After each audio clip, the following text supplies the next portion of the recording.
Corona का कहर पूरे देश में एक बार फिर मंडरा रहा है। इस संक्रमण से देश का ऐसा कोई राज्य नहीं है जो इसकी चपेट में आया ना हो। देश के हर वर्ग को कोरोना ने प्रभावित किया है। इसी कड़ी में कोरोना के कहर से परेशान किन्नर समाज के लोग कलेक्ट्रेट परिसर अपनी समस्या को लेकर पहुंचे और अधिकारी से निस्तारण की गुहार लगाने लगे। आपको बता दें कि किन्नरों ने मीडिया के सामने अपनी वर्तमान स्थिति को साझा करते हुए शासन प्रशासन से गुहार लगाई है। कहा, आखिर हम कहां जाए सरकार। से ही बिलोंग करते हैं और यहाँ पे जितने कलाकार लोग हैं, चाहे वो म्यूजिशियन टीम हो या डांसर हो या फिर मालिक हो, सब लोग यहाँ पे इकट्ठा हुए हैं। सर, हम लोगों को ये जानना था कि मतलब सब लोगों को सब कुछ रोज़गार है, थोड़ा बहुत चल रहा है, पर हम लोग कहाँ जाएंगे। हम लोग सरकार से यही चाहते हैं कि हमारी भी कुछ सुनवाई होनी चाहिए। हम लोग बार बार चक्कर लगा रहे हैं, पर कोई सुनने को तैयार नहीं है। हम लोग जाएंगे कहाँ? सब लोग फ्रस्ट्रेट हो गए हैं कि आखिर करें तो क्या करें। हम लोग कोई रास्ता नहीं दिख रहा है, कुछ नहीं दिख रहा है। और कोई भी अधिकारी घर से अपना बात कहने पे कोई सुनने को तैयार ही नहीं है। कोई कि आप लोग हो या नहीं हो, मतलब कुछ नहीं, कोई सुनने को तैयार नहीं है। हम लोग सरकार से यही हाथ जोड़ के प्रार्थना है कि हमारे लिए भी कुछ रास्ते बनने चाहिए। जो भी गाइडलाइंस है उसके मुताबिक हमारे लिए भी कुछ रास्ते होने चाहिए, जिसपे हम लोग भी ज़्यादा नहीं लेकिन अपना कम से कम पेट तो हम लोग पाल सकें। कहाँ जाएंगे हम लोग। अभी जो कोरोना के जो हालात है, जहाँ आपको तमाम जो समस्याएं आ रही हैं, तो ऐसे में आप लोग कितने ऐसे लोग हैं बलिया में वर्तमान में जो अभी लगन वगैरह जो भी आने वाले हैं उसमें आप लोग का कार्यक्रम चलता है, कितने ऐसे लोग हैं और क्या कुछ नुकसान है इसमें? सर, यहाँ पे संख्या तो यहाँ के जो लोकल लोग हैं उनकी संख्या है तकरीबन 500। जो लोकल किन्नर हैं, जो लोकल हैं, और बाहर जो बाकी से कलाकार आए हैं उनको छोड़ के 500 यहाँ के जो लोकल हैं। और दिक्कत ये आ रही है सर कि यहाँ पे हम लोग कार्यक्रम में जा रहे हैं तो प्रशासन जगह जगह लगी हुई है, सबको रोकना टोकना, फिर ऊपर से फाइन लग रहा है कि फ़ाइन भी लग रहा है, ऊपर से डंडे खाओ, गाली सुनो, तमाम तरह की चीज़ें हैं जो हर एक कदम आप नहीं चल सकते हो। एक कदम चलना मुश्किल हो गया है। अब या तो दो ही रास्ते हैं, या तो आदमी अपने घर में भूखे मर जाए। तो ऐसे में फिर ये जो दौर चल रहा है जहाँ पर कार्यक्रमों को न करने के लिए जो ये पुलिस प्रशासन जो है उस पर कहीं ना कहीं एक रुकावट बन रही है, तो ऐसे में आप लोगों के जीवन यापन क्या कुछ इस पर असर पड़ेगा इस कोरोना काल में? सर, कोरोना काल में यही है, लोग बिना खाए मर जाएंगे और खुद नहीं मरेंगे, पूरा परिवार मरेगा। तो आप लोगों के पास तो सिर्फ यही एक काम भी होता है, सांस्कृतिक कार्यक्रमों में गाना बजाना नाचना जो भी होता है, तो ये सब कुछ यदि ब्रेक लग जाता है, नहीं होता है, तो पहला जो चरण था जो कोरोना काल का और ये जो दूसरी जो लहर चल रही है, तो किस तरह का ये सामना आप लोगों को करना पड़ रहा है? सर, बहुत कठिन है, बहुत ज़्यादा कठिन है।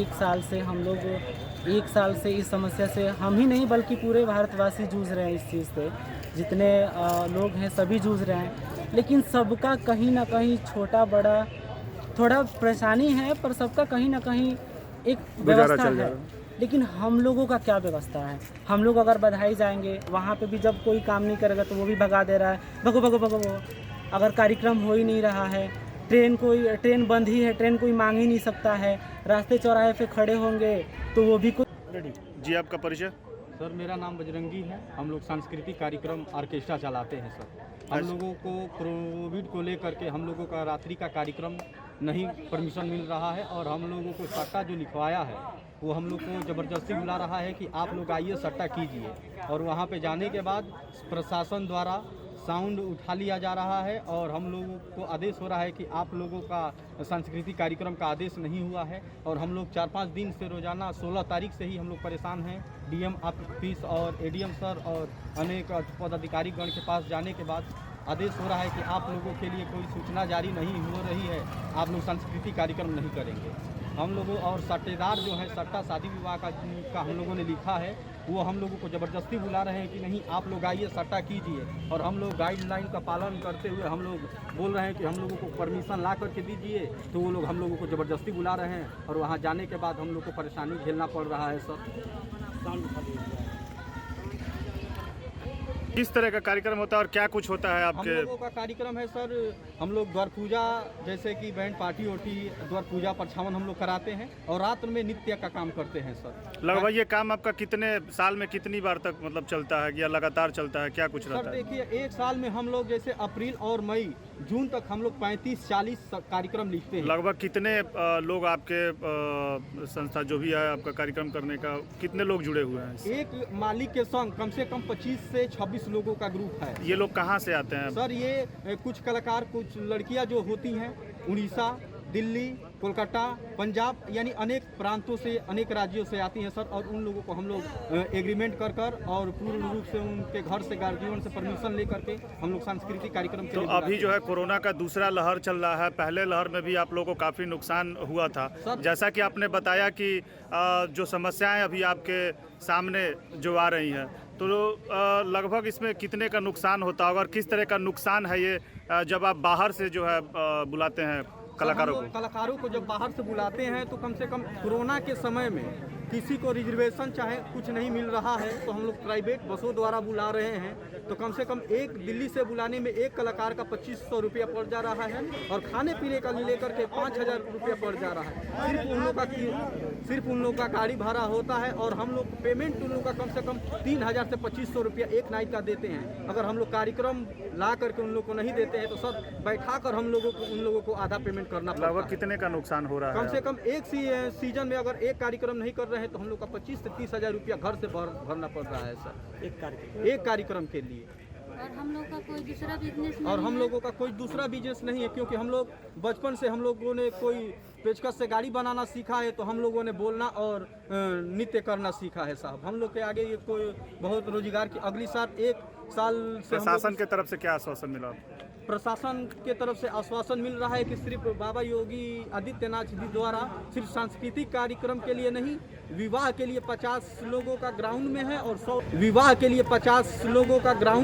100 लोगों का बाहर में है। और वो लोग जो सट्टा लिखवाए वो बोल रहे हैं कि आप लोग आइए, क्या है कि सरकार का परमिशन हो गया है और हम लोग के जानने में हम लोग के लिए आदेश नहीं हुआ है और हम लोग चाहते हैं कि हम लोग को अधिकारी कुछ आदेश दे दे कि हम लोग इस कार्य को, यानी कि जिन लोगों के द्वारा अपने दरवाजे पर कार्यक्रम के आयोजन के लिए आप लोगों को बुलाया जा रहा है वो कहीं ना कहीं कोविड के जो नियम है उसका ख्याल न करते हुए आप लोगों के साथ जबरिया कर रहे हैं। हाँ, वो उसका विरोध कर रहे हैं कि कोविड कुछ नहीं है, ये सब अफवाह है और हम लोग इसको ले रहे हैं क्योंकि हमारे भी कलाकार बाहर से आ रहे, पता न वो संक्रमित होंगे कि हम संक्रमित होंगे। और जो उनके शादी विवाह में हम लोग ये चाहते हैं कि प्रशासन कार्यक्रम चलाना है तो हम लोगों को 10 से चाहे 8 घंटा चाहे 2 घंटा का समय दे दे।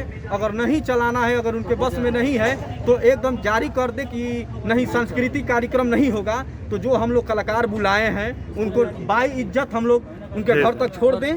और क्या है कि हम सीधे कहा जाए कि यहाँ के कलाकार सांस्कृतिक प्रोग्राम के संचालक उहापों की स्थिति में है, ना उधर के हैं और ना ही इधर के। ना हम लोग निकल पा रहे हैं ना हम लोग डूब पा रहे हैं सर। हम लोग की जीविका और जो भी सट्टा लिखवा रहा है, धमकी दे रहा है कि हमको गोली मार देंगे, ये कर देंगे, वो कर देंगे, सर हम लोग कहाँ जाए? तो ऐसे लोगों के खिलाफ आपने तहरीर दिया? तहरीर हम लोगों ने दिया, तो हम लोग सर के पास दिए हैं तो वो बोल रहे हैं कि वो आदेश दे रहे हैं, आप लोग बोलिए कि आप लोग आदेश लेकर के आए। और वो बोल रहे हैं कि हम आदेश ले रहे हैं और वो पूर्ण रूप से आदेश नहीं ले रहे हैं, हम लोग को जबरदस्ती बुलाया जा रहा है सर। सवाल यहाँ आगे फंस रहा है कि ठीक है, आप लोग पिछले 1 साल से कोरोना संक्रमण काल के दौर में आप लोग का धंधा प्रभावित हुआ। जी सर, आप लोग नहीं कार्यक्रम कर रहे हैं, शादी विवाह हो रहे हैं, 100 लोगों का परमिशन है। जी सर। तो 100 में 25 ही आप हैं। जी सर। 75 तो घराती और बाराती मिलकर हो जाएंगे। तो फिर इस पर ब्रेक क्यों?